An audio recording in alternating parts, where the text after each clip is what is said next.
Due to some untimely and honestly unwarranted tweets, the contents of my cavity now rely on TCU. This is the Big 12 squad. You're talking ball with the Big 12 squad. From Oklahoma State to Utah, from Kansas State to BYU, from Houston to Texas Tech, it's the local experts of the Locked On Podcast Network bringing you scoops, breakdowns, and the most comprehensive preview of the upcoming Big 12 weekend. Buckle up. It's the Big 12 squad, and we have a seat for you. No hurt feelings and thin skin allowed. Squad up. You're part of the Big 12 squad. Happy Thursday, everybody. Welcome into the Big 12 squad. Grab your favorite beer or brew and join us for a half hour of debauchery. It's Chris Level of Locked On Texas Tech. JT Wistershell talks all things Utes. Cody Stovall of Locked On Oklahoma State. Nick Maravets doesn't talk much, but when he does, he waxes poetic about Iowa State on Locked On Cyclones. Mountaineer Paul covers West Virginia. Nice win. Kevin Borba of Locked On Buffs and Parker Ainsworth of Locked On Cougs talking Houston. And why not IndyCar Jeff? He's our brand new host of Locked On Bearcats. Hey. Joining the Big 12 squad this week. In breaking news over the course of the last 10 days, the University of Texas Christian University has decided to roll out a purple Korean panko corn dog. It looks like the following. It looks very rolled. I don't know if it's been unrolled. It looks very rolled. Yeah. They tweeted out that they are going to put the corn dog on the shelves at their home games now. It is one of the grossest things that I've ever witnessed, given a food item at a game. It and I looks like tweeted they out fried Grimace. Yeah, guys, that looks like something not even St. Bill Snyder would insert into Portugal. It's the right color, but great segue, Cody. Drake, tell us what you said you would do. Right, they fried a Grimace extremity. They took his lower half and they put it through the deep fryer. And I gotta tell you, I think Grimaces would be a lot bigger than that corn dog. For the record. All right, that's the journalist of the group. Oh God! So one off.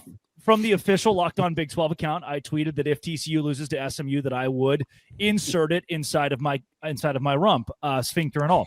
So and it didn't get any likes. It got no attention over the course of the first probably 3 hours, and then Dan Katz, otherwise known as Big Cat of Barstool, picked it up, and since then it has garnered the attraction. So last week I got COVID, and this new strand of COVID attacks your throat. You guys know this? So my throat closes up. I wake up, first time in my life that I've ever had called the EMT and been like, hey, I got to go to the hospital. In San Antonio, they don't take you to the hospital. They make you call an Uber. So I'm in the Uber. I'm leaning forward, drooling all over myself, like, can't go to the hospital. And kid you not, they come back, 690 AM radio. You see this guy on Twitter? He's going to stick a purple corn dog up his butt if TCU loses to SMU. I mean, I am choking to death in the back of a car and on local radio in San Antonio. It has picked up traction. So we have ourselves another St. Bill Snyder situation, but this time it involves a TCU corn dog. And for that, I am in need of a Horned Frogs win. Otherwise, we're going to have a very interesting next few days. See, I thought you were doing this whole soliloquy to tell us that you couldn't insert it because it was going to mess up your breathing too bad. I thought that's where you were going. Really? Yeah. I was like, I'm not sure. The respiratory system. Like, I think we got to go back to science class. Hey, Jeff, welcome to the squad shows, Jeff. I feel like somebody's got to do it, but man, Jeff, I'm sorry you're having to deal with all this. Well, I was expecting him to say that was actually the embodiment of the new strain of COVID. I thought that's what that picture was. But also, your body has, I think, 7 sphincters. One of them being in the arse, the other being in the throatular area. So it's not that Cody, I could see the. Yeah, thanks a lot, Drake. Take that, Parker. I just don't. I don't think that inserting it, Parker, from the back would have done anything that relates to the throat or the larynx. Well, that country crock that you have sitting on your table from earlier would probably help in this situation. That could be used as a possible way to ease the pain of insertion. Yeah. Paul, you are a country crock fan yourself, I've heard.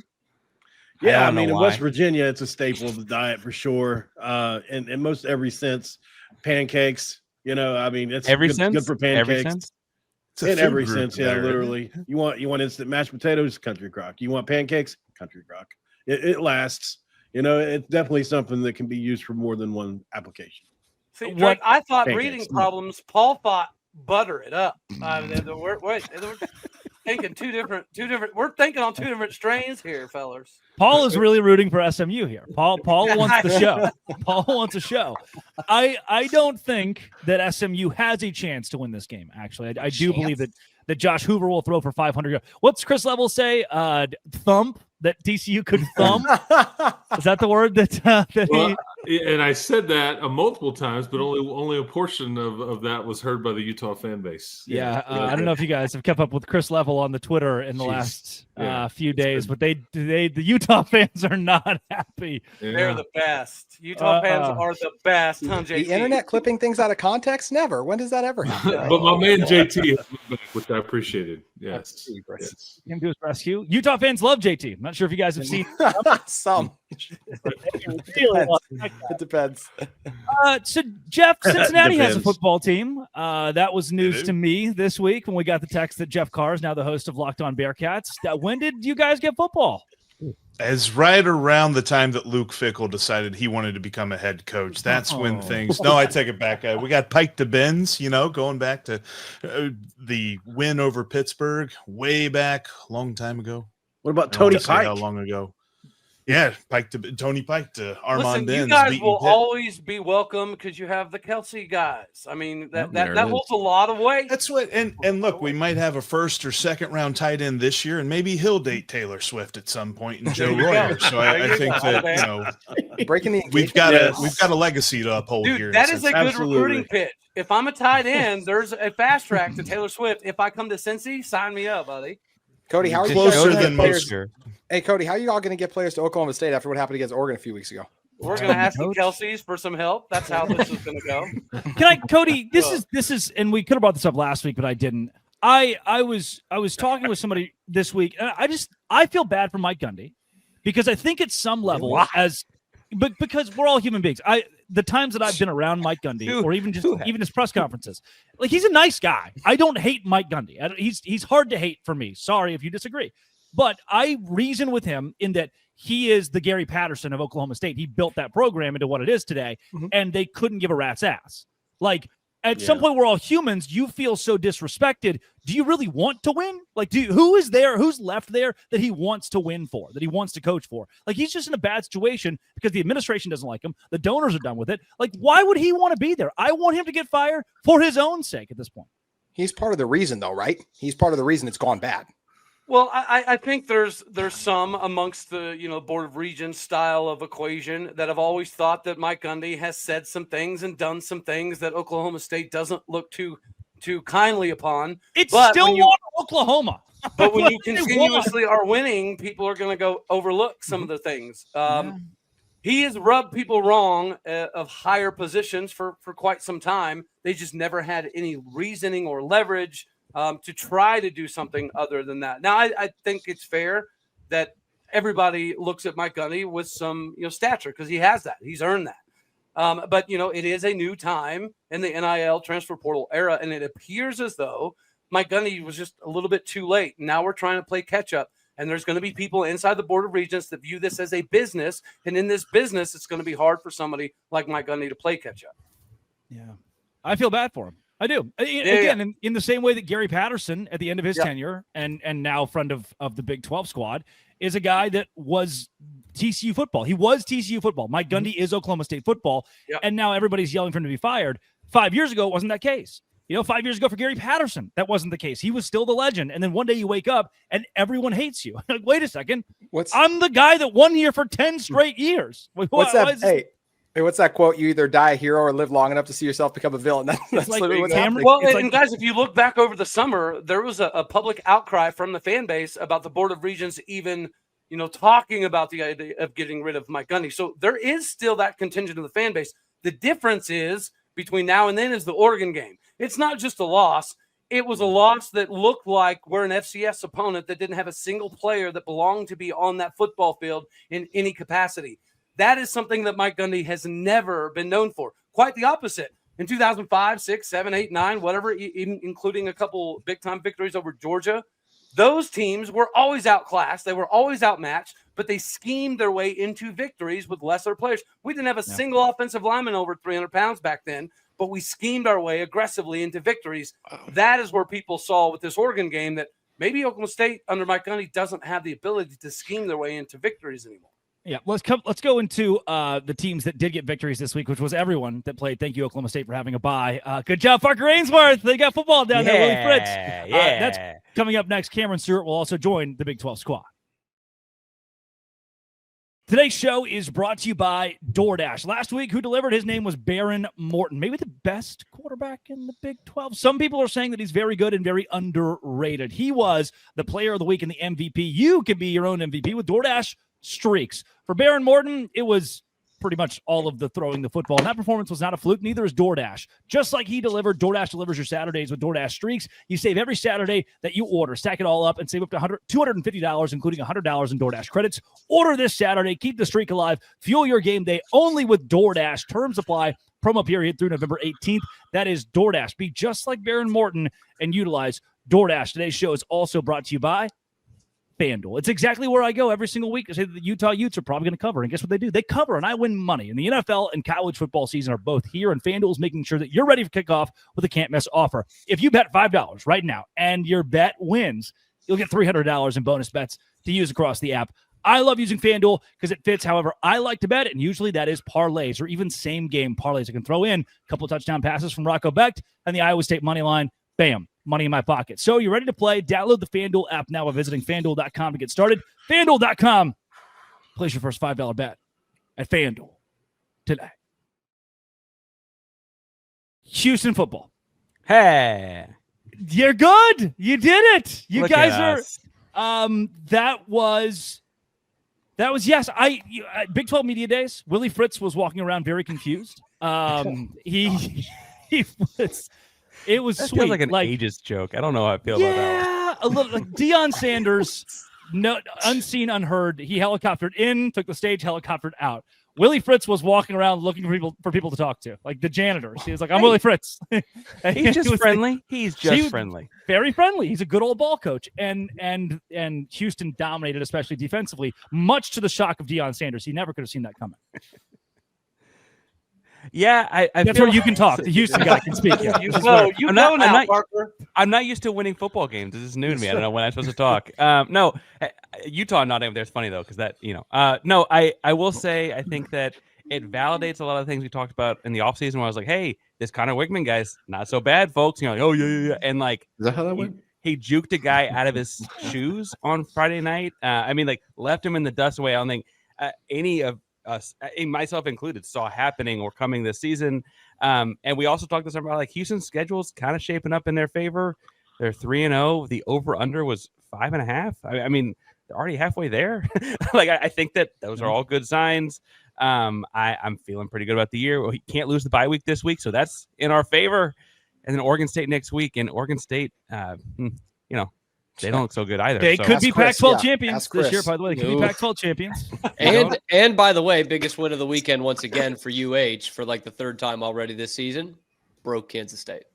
Oh, broke Kansas State. Where is Christian? Did we break him too? Where is that guy? That's going to be tough sledding for that guy. A lot of people are saying. Hey, Borba, you speak up here. Was this all Houston or was this just Colorado?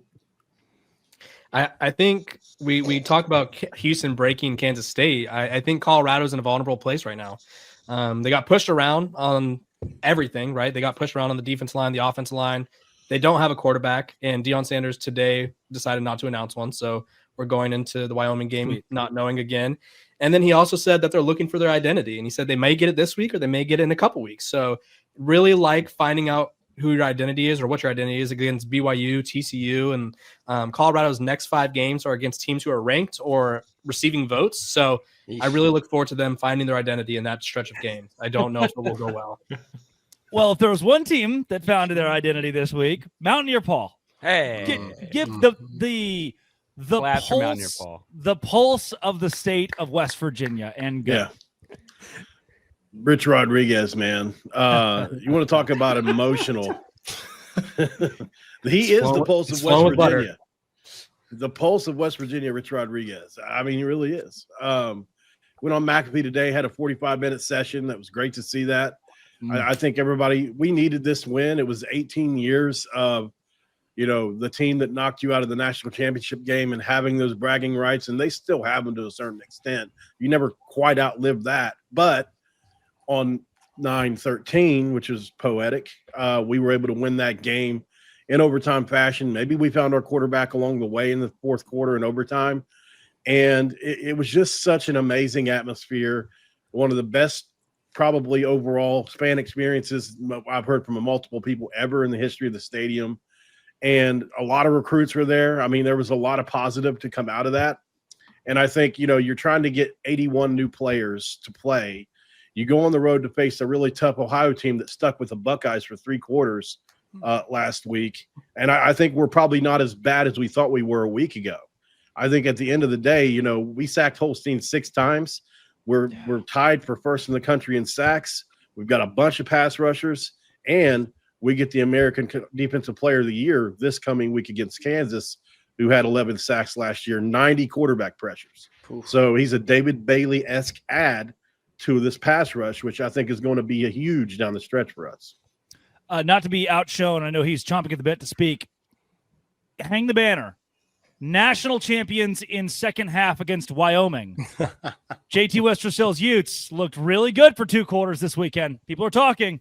Good. At least we are 3-0. That's what I care about. And this team, they had their issues in the first half against Laramie, but I think it's good to hit some adversity. It's before you reach a team like Texas Tech versus I don't feel like Tech, and I've talked to Chris about this, I don't feel like Tech has hit much adversity. And I think that's what's also, they haven't played on the road. Yeah, Texas Tech has. So I think that's something that is concerning for me if I'm going for Texas Tech in this upcoming game. So yes, Utah has some things they need to figure out, but a lot of them I attribute to that game being up in Laramie. Utah shot themselves in the foot. They went on and scored 6 touchdowns in the second half. Wyoming's offense could not do anything against this Utah defense. I can't wait for the game this weekend. The Tech can definitely win it, but I feel like Utah will come out on top. Why do we just get to throw the word Laramie out there and be like, oh, wow, you did it. Congrats. It's a tough place to play. Like it's Fog Allen. Yeah. Who? There's the Death Valleys, and then there's Laramie. What about this is, I know Utah's new to the Big 12, but we call it Laramie because we're close to Wyoming. So there's geography stuff there too. But teams have lost up in Wyoming before. Tech has, honestly, with the way Colorado teams have lost at UCLA. I mean, teams lose everywhere. No one loses. Mostly UCLA. UCLA.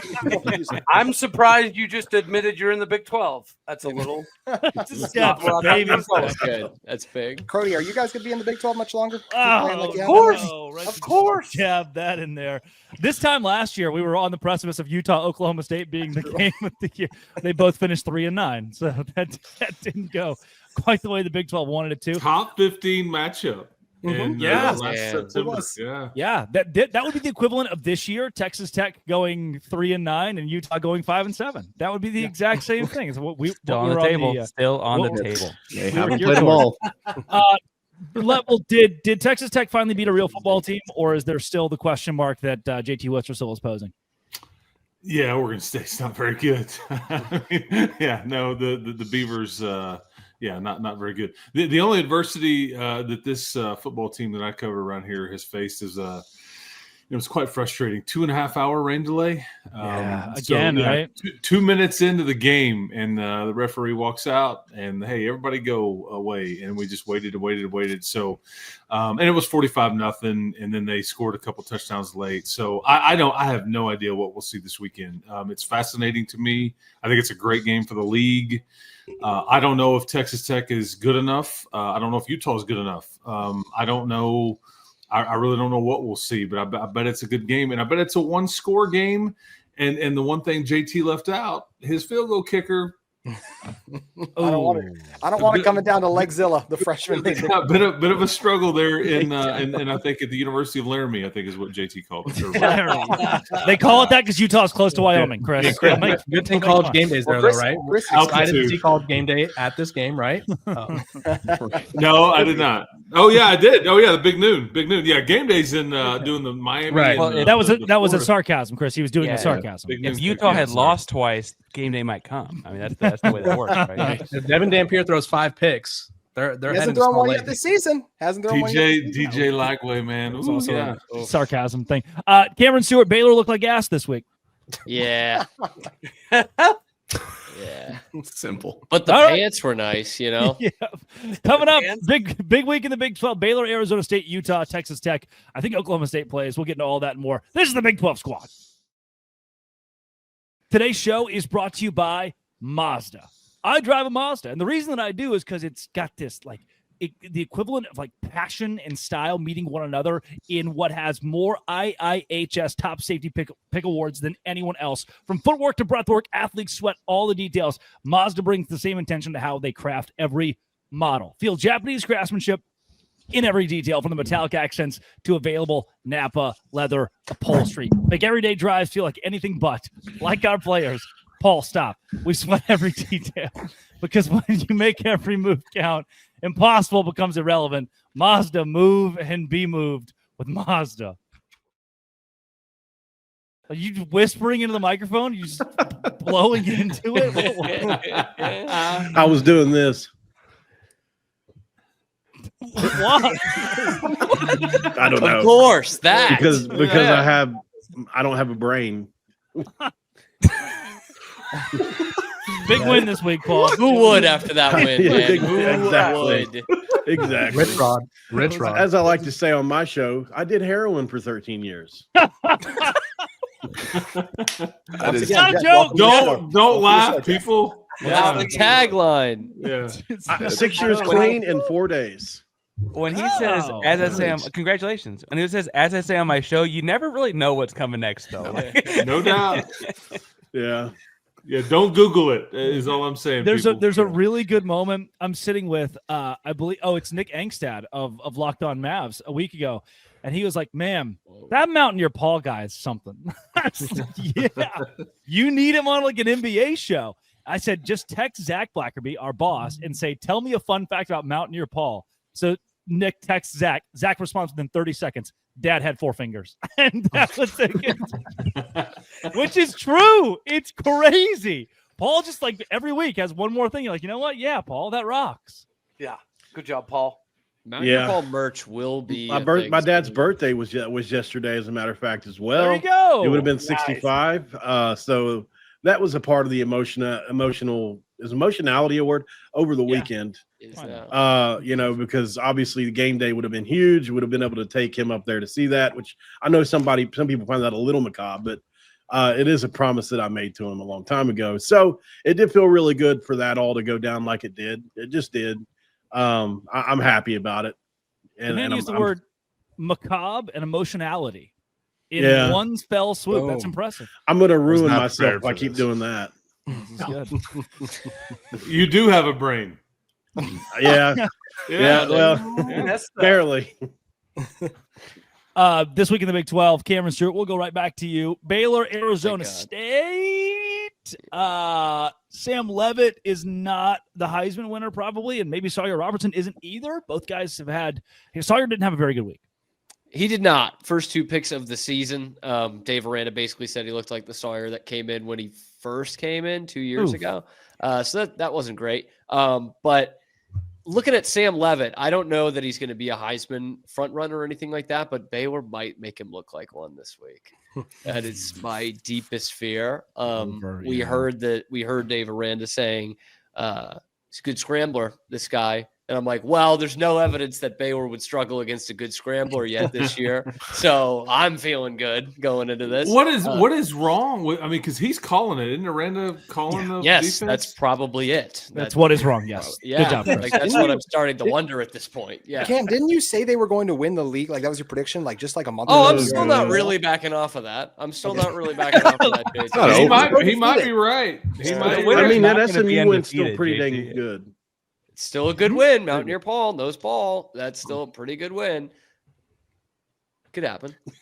I'm not so certain that's not the biggest win that anybody's had in the league. It is, yeah. A road win against a top 25 team. What I'm confused about is if Dave Aranda also ball knower. If Dave Aranda is not a very good head coach figure, but also not a very good defensive coordinator figure, what is he doing in Waco? I'm not sure he knows. Can we ask him? He loves to fire people. He really is good at firing. Parker, you want that one clip to be played, don't you? Where he's like, I don't know what the hell I'm doing. No idea, what the hell I'm doing. Look, win of the year so far in the conference.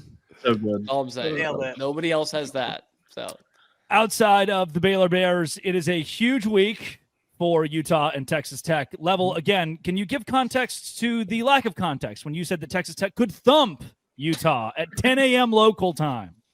Yes, I can give context to that because I think right after I said that, I said Texas Tech could go up to Utah and get thumped. Again, that part wasn't clipped because the point is that we just don't know a lot about either team. And I can't sit here and say that you know everything about Utah beating Wyoming or you know anything about Texas Tech beating Oregon State. I mean, these are glorified scrimmages. I do think that Utah has a much better resume than Texas Tech does at this point because 2 of these games have been on the road. So to JT's point, you haven't made a road trip yet. So, but I think Drake, when you and I were talking, I felt like UCLA was going to be the best team that either team had played, and that is clearly not the case. Yeah, so they shipped Coach Foster out, and so that was the context. And the early kick time.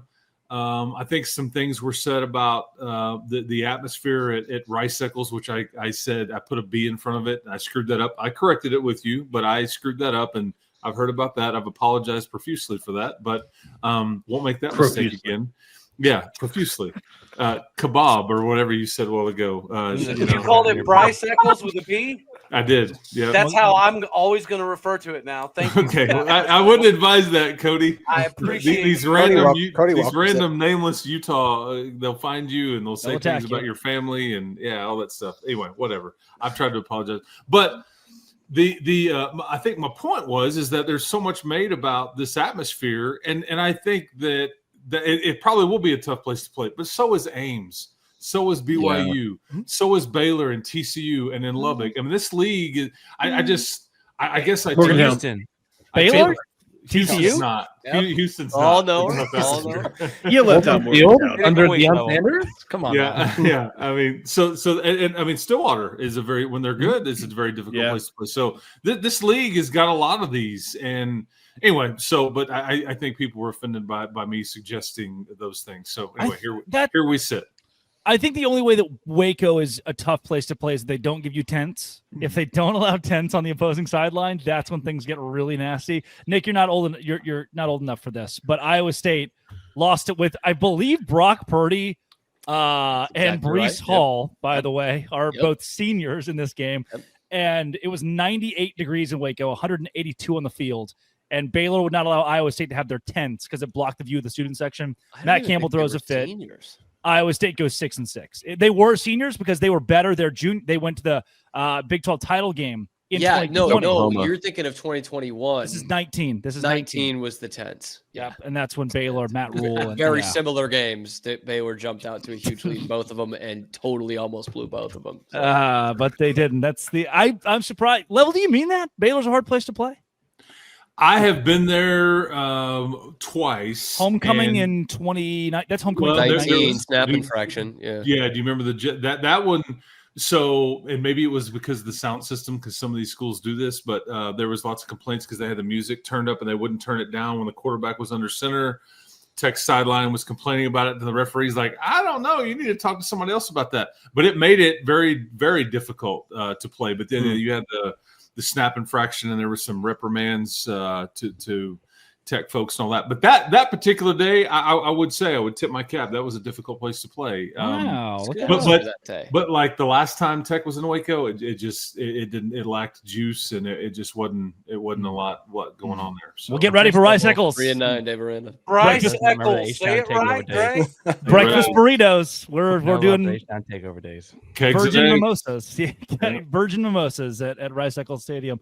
The other matchups this week, Iowa State's on a bye. There's Kansas, West Virginia is going to be. It's a 13.5 point spread, which I think is kind of offensive. It's insane to me. Yeah, 13.5 is way too much. That's a lot. Win yourself some money, FanDuel, baby. It started at 11, and the money's come in on Kansas still. So they know something I don't know. I think it's. I'm going to take that right. I'm not trying to take over, but Kansas obviously coming off a bye. West Virginia coming off an emotional win. I think that's why. Ooh. Borba, does Colorado just control alt delete this week? Hopefully. right? I mean, there's a lot going on in Boulder. They need this win. I think a loss to Wyoming would really help JT. Yeah, I mean, it would make Laramie look like the best program in the country. That defense, man, they got some guys. You know, oh god, we don't know who's at quarterback, right? That's a problem. They can't run the ball. They won't run the ball, and they can't stop the run. So good thing there's no teams in the Big 12 who could run the ball, have running quarterbacks, right? So never mind. Yeah. This has been, it always will be. Big week in Big 12 coming up. If TCU wins, it'd be awesome. If they lose, well, next week's going to be an interesting Big 12 squad, that's for sure. This You're going to do it live? You're doing it live. Yeah. Do it here. I'm in danger. I don't know if we do it live. I'm going to have to fly to Fort Worth and go to a game to get one. I think from there, I got connections. We can do. You're not going to have one ready? Oh, they're going to hate you. No. Drake, you need one like the day after. You're already in the Metroplex for the weekly Amazon. You got to show. capitalize. You need to plug that right now, and you're already in DFW. You're not getting out of this. You're not getting out of this. Who's the AD now? It's not Donati, is it? Oh, like they don't want the publicity. Whoever it is wants this publicity. Who's the AD? I want to say he just came from Army. It's not Donati. He just Mike came Buddy? from Army. And It's not Boise State guy. Who's the Boise State guy, Cam? Mike. Dickey? Isn't Dickey the AD at Boise? Oh, it is Dickey. Jeremiah Dickey. Yeah. Because he responded to I love 69 on Twitter and said we want the rivalry back with Idaho. It was or something. Yeah, he responded to Mike Buddy. Mike Buddy is the man you need to reach out to. I will call Mike and we'll have a hot Korean panko corn dog on hand. This has been, it always will be, Locked On. Thanks for making all of our shows your first listens every single day. It's the Dose Grande Squad.